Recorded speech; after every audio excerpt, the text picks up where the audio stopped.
Well, after all that I did, they contacted me back. And um, what's shocking is that the grade inspector that goes around and inspects these lands that had just gotten asphalt and to see whether or not if they need like if they needed a permit or even or something like that, or however it's going down. But there's also environmental issue, which I have a number here. But what trips me out is that the guy's name, the inspector, his last name is Gibbons. And what's weird, that's my grandmother's maiden name. Um, she always went by Zane Gibbons. And what's really weird is, see, I was friended by a little girl like 2 weeks ago or a week and a half ago. Her name is something Gibson. And then I was thinking, well, halfway through, it was like 3 days ago, I was thinking, well, but who would ever end up with the same name Gibbons? It's like the Gibbons gorilla, is the Gibbons. But now this guy that this is it. I could totally just get these people inspected and get the ball rolling with that. And I know that if these people they're going to try and to crush me, but they can't because I have grandfather clause. A lot of the stuff that they'll try to crush me here, and then it'll start a bit about, well, who can have fires here and who can't. And it's like, babes, I'm on grandfather clause. We have fires here, and get off of our case. If could, may, might happen.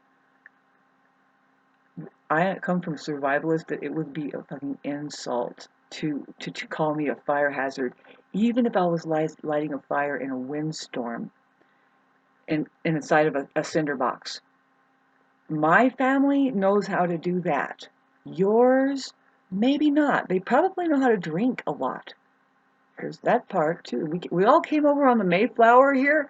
There's hardly 175 families or something like that. And who knows who was what, who.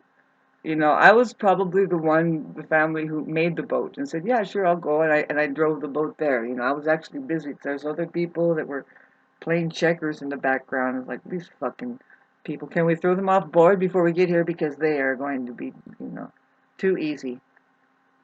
I'm just kidding. I don't know, babes. Thanks for listening. I don't want to do this, and I'm going to keep sitting on it. My astrology says, don't go to war, don't do it. I'm like, what they're saying really is, don't go the ignorant route and screaming and throwing eggs at people's house. Just call your fucking code inspectors and have them go there. They don't have to know who did it. I'm not supposed to know who. See, these fucking neighbors, somebody, when my dog was 22 years old, going through her end of life process, and I'm struggling to feed her stuff, and she's getting sick on some stuff, and I'm switching that off, and people are trying to send me food, and I'm complaining about that, and I'm also going through shit. But I've had her for 16 years, and she is actually getting on to be 20 or 22 years old. And I can just tell she's doing fine, but she's dying. Just that's what happens. Dogs don't live forever. And I doubt if anybody on this street would have dogs for that long. I mean, they're all looking pretty fat and fucked up, and they're making it so that dogs just get sick and die. I'm not kidding. Because of the food, it's really hard for them to eat the food. Good luck with that, people. If you have some dogs right now, they're preying on you. The vet too. But getting back to when my dog was displaying, she just was a skinny girl before she died, and she was making her last round. She'd go up on the road maybe every once in a while. Well, they called the dog pound on me, and I got harassed. And then because I don't have a chip for her and all this shit, they fined me, and I still have these fines.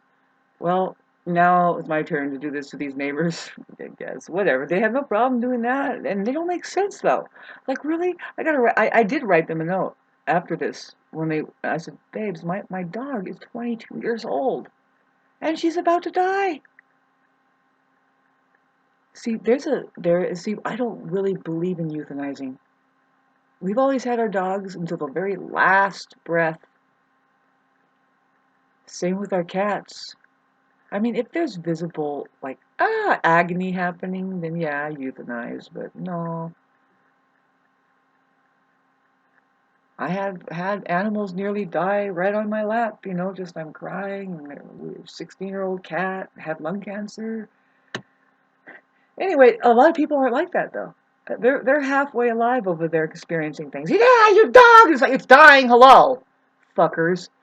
If you say that, they're like, well, don't kill it. And I'm like, oh, because you're killing it. It's like, no, it's because end of life is happening. It's going to happen for you, too. I hate for you to be people to be around anybody who's going through that process. Any kind of process, any kind of human. I hate for you to be around them. You're at a loss, obviously. So then I get the sheriff called on me because I was raising a ruckus about you better remove those fucking piles. There was a point where those piles were sitting for 3 days, and I wrote him a note. Give it back to the city. Did you even think twice? Are you even thinking twice about this? Well, he thought he would silence me.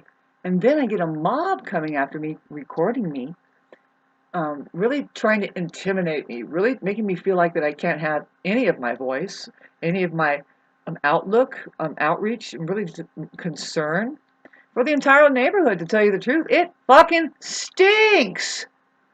And these people were really cool. The people that I called, all these numbers, they were like totally sympathetic, saying, yeah, no, whenever you drive next to a city construction site with the asphalt there, it really smells bad. I'm like, yeah, and they brought like that, and see, they brought it in to my neighbor's house, and I thought, oh, God, my neighbor. But then it's like a whole committee of people were flinging this around at the very same time. So anyway, I feel semi bad, but then, I'm thinking about, well, love thy neighbor, be karmically sound with it, don't, love thy neighbor. I'm like, yeah, that's what I'm doing. It's the shitty form of love. They wouldn't let me love them in another way.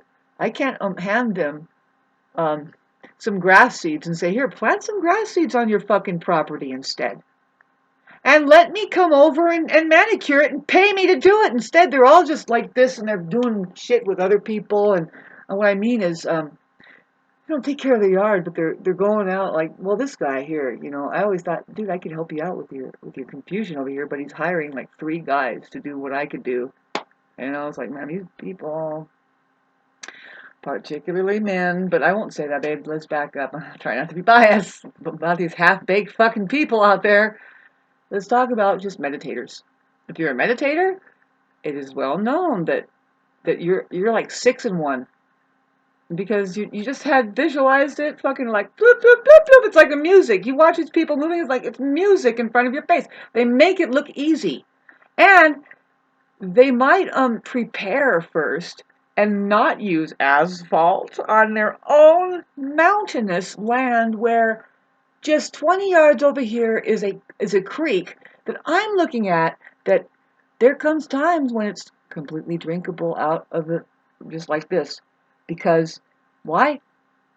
It's that pristine up here still. It's that untouched still. It's still clinging on for dear life. And today I go into town, what do I see? Massive. It's like, here it is, what is it, Tuesday?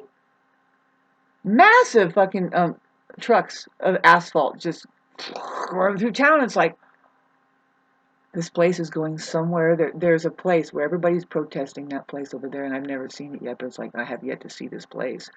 And what it is, it's Stack and Pack. They say they call it the Shane Apartments, but his name is Shane.